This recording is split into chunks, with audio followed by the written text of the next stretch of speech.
Hello mga ka-fishing. Ito ngayon yung sitwasyon dito sa fish pen namin. Ayan, kasi may bagyo nga. Tapos walang masyadong isda. Ayan oh, lakas ng alon no. Pero nandun yung yung partner namin. Nag-a-assist sa amin. Ayan, pumunta siya doon. Ayaw ko pumunta doon kasi natatakot ako sa alon. Ayan, ito yung Seika Fishing. Yes. So dito lang ako. Medyo ayan. Ayan. Ayan ang lalaki yan, no? Kaya nakakatakot. Pero tignan natin. Ay! Tignan natin kung anong meron doon. Pero parang may nakuha naman sila eh. Ayan. Malakas na alon, no? Hindi maganda yung panahon.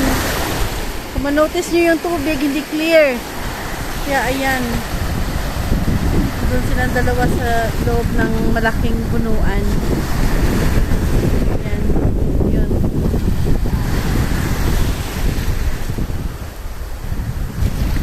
So, medyo hindi tayo nag-i-enjoy ngayon sa pang-harvest natin kasi nga sa ganitong sitwasyon. Ayan. Tignan na lang natin mamaya kung ano yung kukuha nila. Ayan ang lakas ng alon, no? Ayan, no? Medyo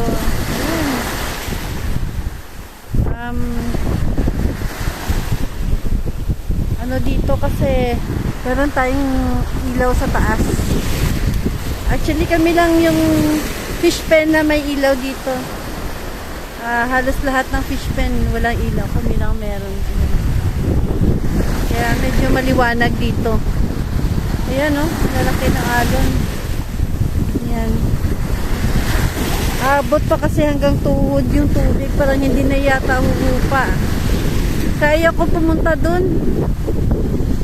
Nakakatakot kasi. So ito lang muna mga ka-fishing. Mamaya natignan natin kung ano yung maidadala namin pa uwi.